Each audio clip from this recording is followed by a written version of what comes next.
Hello everyone, today we'll be talking about normal labor. When we talk about labor, this refers to a series of events that takes place in the genital organs in a female in an effort to expel the viable products of conception out of the womb through the vagina into the outer world. Okay? So you need to take note that it refers to a series of events. Where does it take place? In the genital organs, okay? And why does it take place? In order to expel viable products of conception, okay, through the vagina into the outer world. So that's what we refer to as labor. Then when we talk about delivery is basically the expulsion or extraction of a viable fetus out of the womb. And what you need to know is that it's not synonymous with labor. Delivery can take place without labor, as in elective cesarean section, and delivery may be vaginal, either spontaneous or aided, or it may be abdominal. So when we talk about normal labor, which we refer to as eutosia, we say it is normal if it fulfills the following criteria, which are: 1. It should be spontaneous in onset and at term, with vertex presentation, without undue prolongation, natural termination with minimal aids, and without having any complications affecting the health of the mother and or the baby. So when we talk about the mechanism of labor, what factors influence labor? Okay, so uterine distension is one.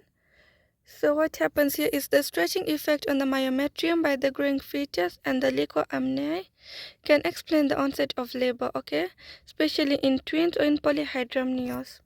So what happens is when there's uterine distension, it increases gap junction proteins, receptors for oxytocin, and specific contraction associated proteins, gaps, okay.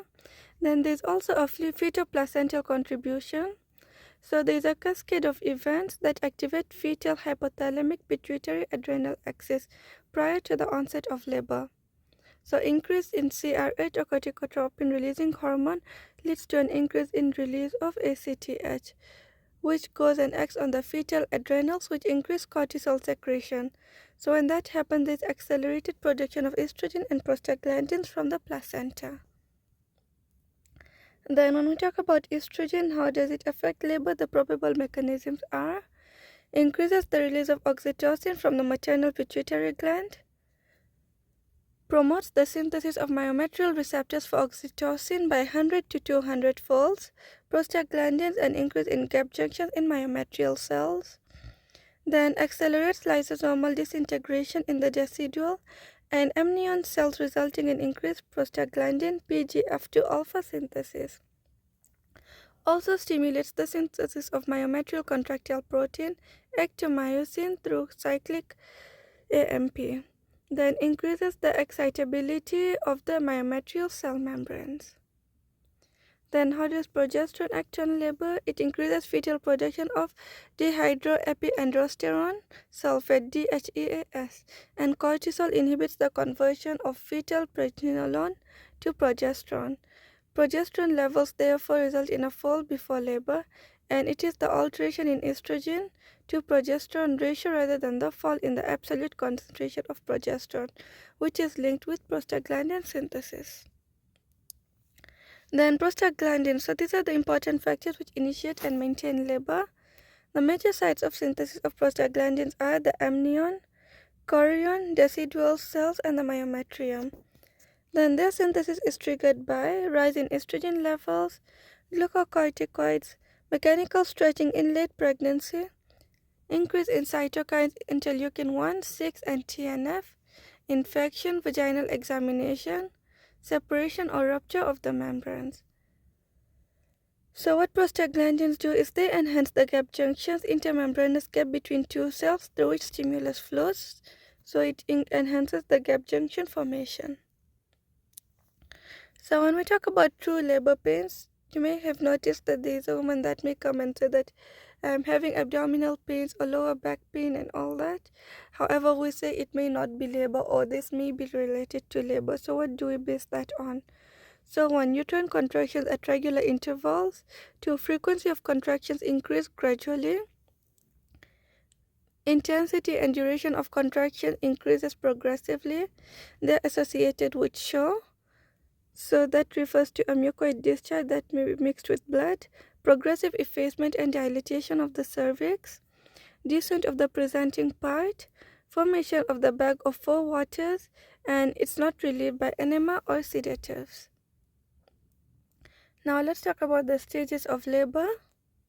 So the first stage, it starts from the onset of true labor pain and ends with full dilatation of the cervix. So it is, in other words, the cervical stage of labor, and its average duration is 12 hours in prima gravida, which is in first pregnancies, and about 6 hours in multiparous. Then second stage starts from the full dilatation of the cervix, not from the rupture of membranes, and it ends with the expulsion of the fetus from the birth canal. It has got two phases. One is the propulsive phase, which starts from full dilatation up to descent of the presenting part to the pelvic floor. B, the expulsive phase, which is distinguished by maternal bearing down efforts and ends with delivery of the baby. Then the average duration is 2 hours in prima gravida and 30 minutes in multipara. Then the third stage, it begins after expulsion of the fetus, and it ends with expulsion of the placenta and membranes after birth. Then its average duration is about 15 minutes in both prima gravida and multipara, and however it's reduced to 5 minutes in active management.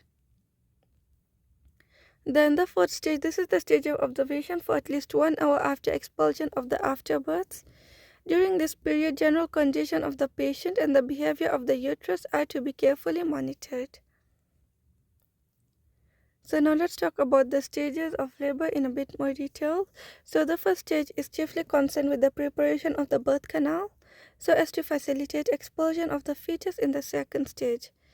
And the main events that occur in the first stage are 1. Dilatation and effacement of the cervix, and 2. Full formation of the lower uterine segment. And we talk about effacement or taking up of the cervix. Effacement is the process by which the muscular fibers of the cervix are pulled upwards and merges within the fibers of the lower uterine segment. At this time, the cervix becomes thin during the first stage of labor or even before that in prima gravida.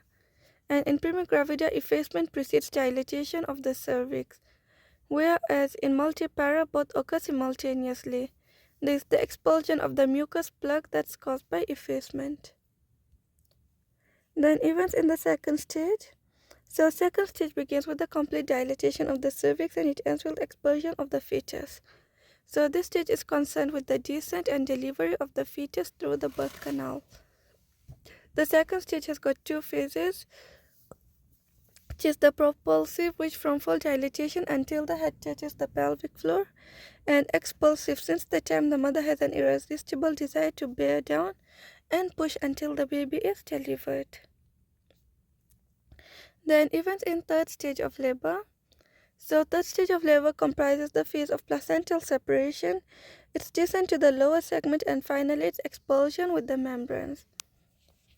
Expulsion of the placenta. After complete separation of the placenta, it is forced down into the flabby lower uterine segment or upper part of the vagina by effective contraction and retraction of the uterus. Thereafter, it is expelled out by other voluntary contraction of abdominal muscles, which is the bearing down efforts or by manual procedure. Then when we talk about the mechanism of normal labor, this refers to the series of movements that occur on the head in the process of adaptation during its journey through the pelvis.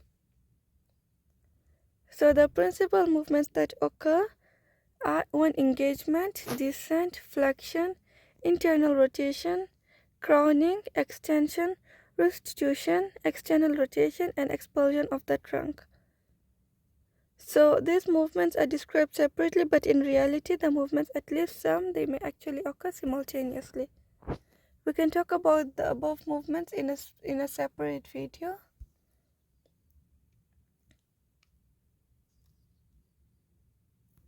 So when we talk about labor, it involves a series of changes in the genital organs. So let's just talk about a summary of what we have discussed. And delivery is not synonymous with labor, as it can take place without labor. Normal labor should fulfill some defined criteria. And onset of labor is difficult to understand. The role of estrogen, progesterone, prostaglandins, oxytocin, and the fetus have been explained. Then labor events are conventionally divided into 3 stages. Then the main events in the first stage are dilatation and effacement of the cervix. In second stage, there is descent and delivery of the fetus. And second stage is characterized by 2 phases, the propulsive and the expulsive phase to deliver the fetus. Then third stage events are separation of placenta and expulsion of the placenta.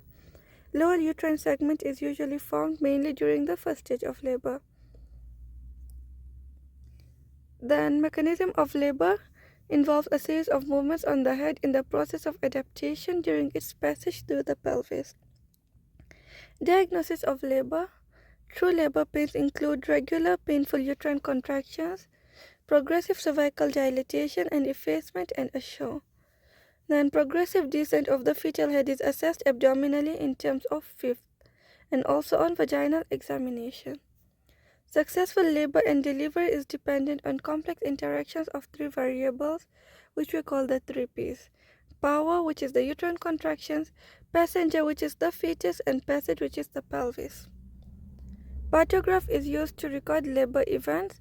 Electronic fetal monitoring is used for high-risk cases.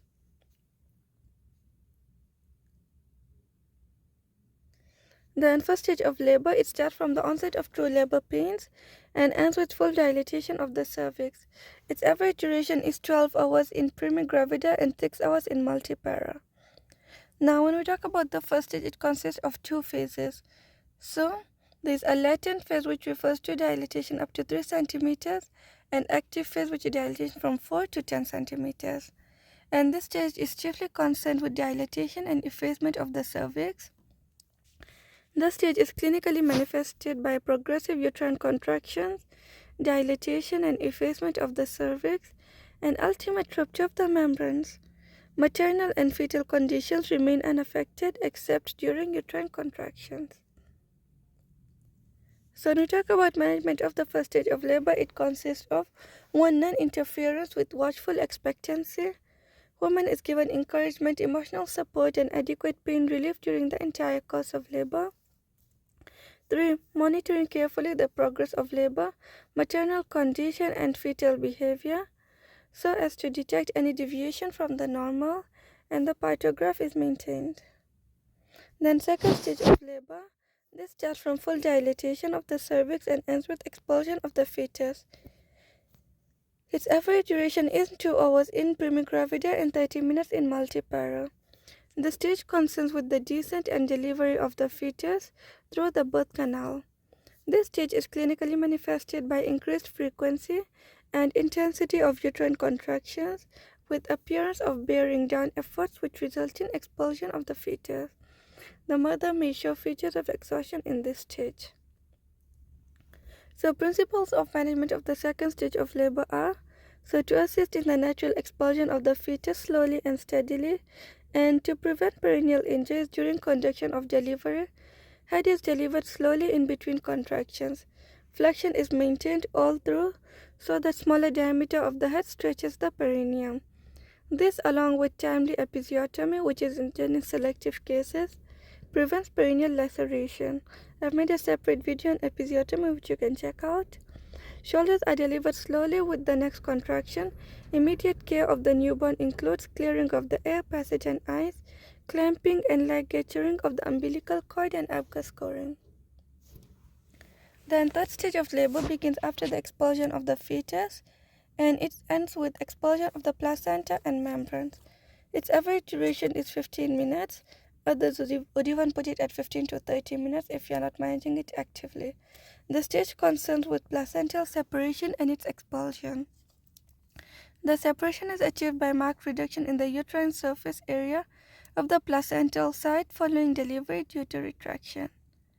Then the placenta being inelastic shears off its attachment through the deep spongy decidual layer. And there are 2 ways of separation, central and marginal. Then the bleeding is controlled by effective myometrial contraction and retraction and by thrombosis. The expulsion may occur through bearing down efforts or more commonly with assistance. The management is either by employing watchful expectancy or by active management. In this case, that's where we give 10 international units of oxytocin, IV or IM, or you can give methadone. This is administered within 1 minute following the delivery of the baby. The placenta and the membrane should be examined following their expulsion. So that's all about normal labor. If you like the video, please like, subscribe. If you have any questions, feel free to comment. Thank you.